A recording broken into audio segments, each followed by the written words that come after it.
Cette capsule vous est présentée par Evo Retro, marque cool d'accessoires de jeux vidéo et de protecteurs pour mettre en valeur vos collections de figurines Funko Pop ou cartes Pokémon, ainsi que par la boutique Maixu pour vos peluches et articles décoratifs geek.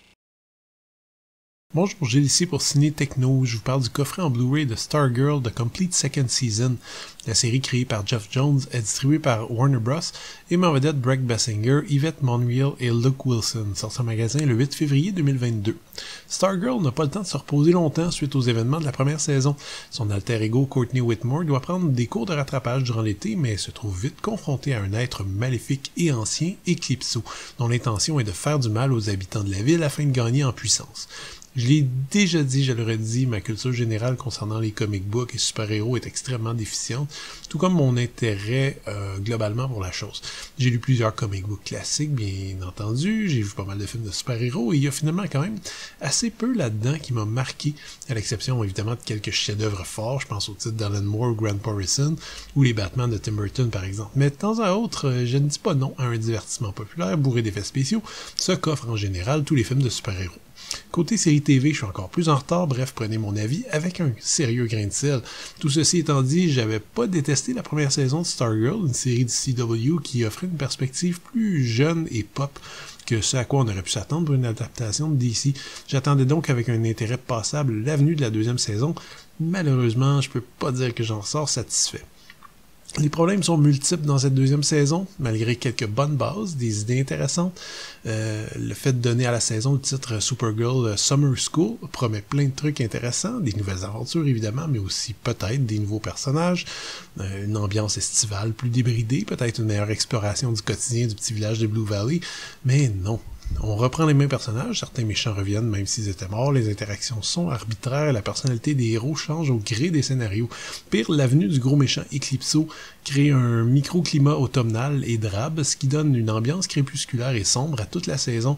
Je comprends l'idée, mais se donner la peine de donner le titre de Summer School, puis filmer le tout par temps froid, ça déçoit. Finalement, les effets spéciaux sont souvent approximatifs, avec des doublures digitales qui sont vraiment abusées, qui prennent le relais des acteurs dès qu'il y a un moindre combat, ce qui détruit assez vite l'immersion.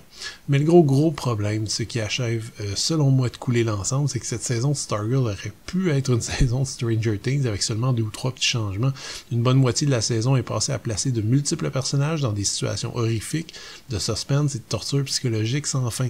C'est ok pour un épisode si au moins ses visions étaient inspirées, je pense par exemple à la franchise Nightmare on Elm Street, qui s'en tirait sans problème avec un concept similaire, mais on va s'entendre que si voir quelqu'un qu'on aime nous dire qu'il nous déteste, c'est quelque chose de terrible, ben le voir à la télévision, ça a strictement rien de cinématique, de spectaculaire ou d'intéressant. Et ça dure, et c'est d'autant plus ennuyeux qu'on comprend la mécanique des pouvoirs d'Eclipso un bon 3 ou 4 épisodes avant que les héros ne le fassent. Par ailleurs, toutes ces scènes de suspense et d'épouvante font de Stargirl Summer School une œuvre plus horrifique, et donc pour le divertissement pop et inspirant, on repassera. Reste quelques moments quand même rigolos, les interprètes demeurent investis, Brett Bassinger demeure assez charismatique pour soutenir l'ensemble, même si sa présence est vite éclipsée, mauvais jeu de mots, panoramique, avec piste audio en anglais, DTS HD 5.1 et sous-titres optionnels en anglais. La première saison de Stargirl contenait aucun supplément, donc c'est une bonne surprise quand même de retrouver quelques petits bonus ici.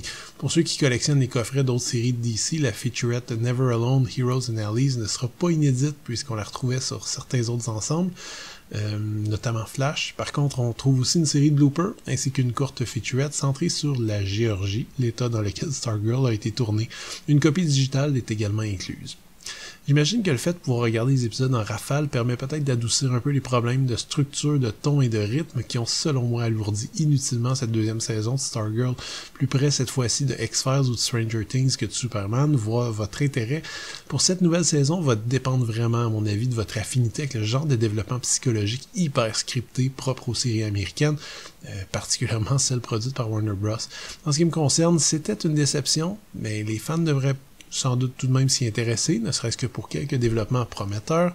Les amateurs de comic book vont également s'amuser à relever tous les caméos et références à des personnages de l'univers DC. C'était Gilles, merci, bon visionnement.